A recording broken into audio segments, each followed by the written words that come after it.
Happy holidays, y'all. Thanksgiving is this week, then a countdown to Christmas with many folks either traveling to visit or hosting loved ones. I love holiday gatherings, getting together with friends and family, hanging out with loved ones, but all this excitement for us can lead to stress and overwhelm and ultimately poor decisions by even the most social dogs. I know we want our dogs around us because they are part of the family, but here's some things to look out for to set yourself up for a safe and fun experience for everyone. Number one, compounding stress. Y'all, dogs thrive on predictability. They want to know what's coming next. They don't like to guess.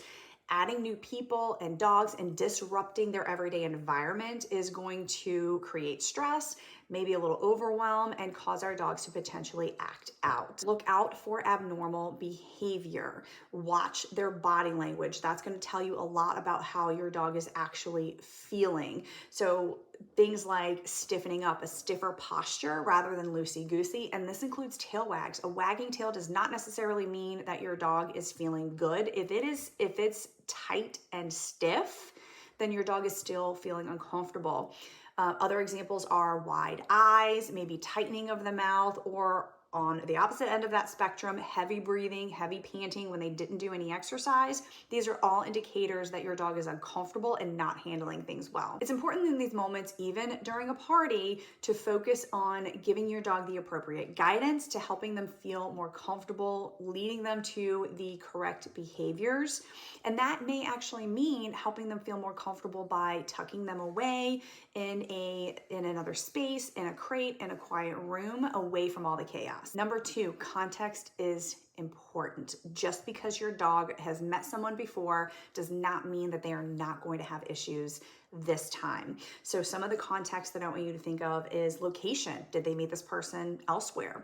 Has this person ever been over to your house before? Do they not normally see a ton of people in their house?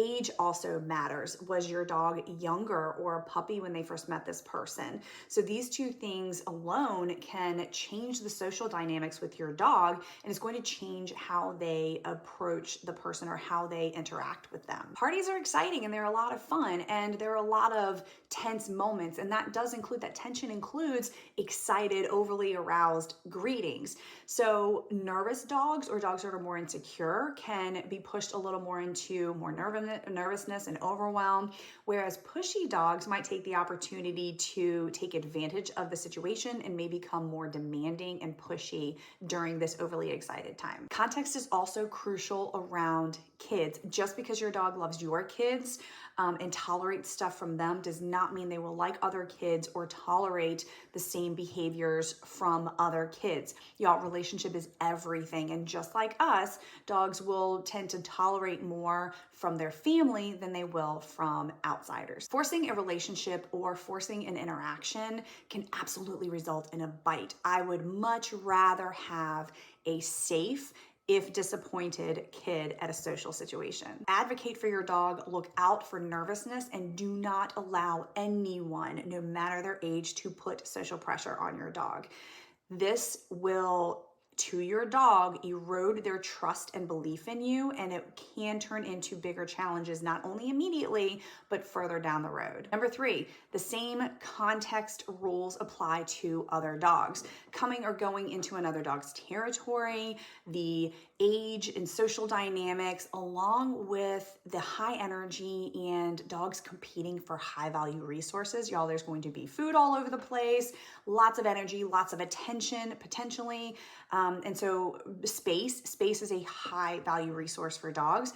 So we have our dogs competing for all of these things with a potentially unknown dog, and that can spell a recipe for disaster. Also, remember to watch out for tension between housemates with all this excitement and commotion going on. Ideally, I encourage you to practice, come up with ways to role play this scenario, work your dog through calm existence in a very predictable and controlled way before the festivities. When thinking of integrating your dog into the party, if you're thinking about inviting them to the party, I have found 3 questions super helpful in being able to determine whether or not to invite your dog or if they would be better suited tucked away in a calm, quiet space during the festivities. Number 1, Can your dog handle it on their own? Have they proven to you through that practice that they are capable of being able to remain calm-ish and neutral-ish and making good choices during a busy, high-energy scenario? Number two, if not,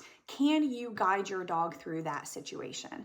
Do you have the training, the communication and protocols, so training, structure, boundaries for both your dog and your guest, both human and dog included, to empower you to help your dog through that scenario if needed? And number three, do you want to? In an exciting scenario, even if you've practiced it, it's highly likely that you're going to have to remind your dog and give repeated guidance throughout your party, throughout your gathering.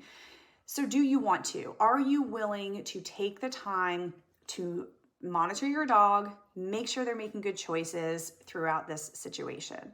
And y'all, I know that it's tough. Again, we want our dogs to be with us. We love our dogs, but it is 1000% okay to focus on hanging out and enjoying the holidays with your friends and family without your dog. If the answer is no, no worries, y'all. Simply have some structure and rules in place so that everybody can still have a safe and fun time. Some dogs may be successful utilizing the place command. They can still be in the room with everyone and included, but out of the way. There are rules with this. The expectation for our guests is that they will ignore the dog, at least initially, and we're going to advocate for our dog's space when they're doing what they're supposed to be doing on place. We're also going to hold our dog accountable for remaining on place no matter what happens around them. Some dogs might need help behind a baby gate, while others will feel more comfortable being away from the chaos in a quiet room or tucked away in their crate.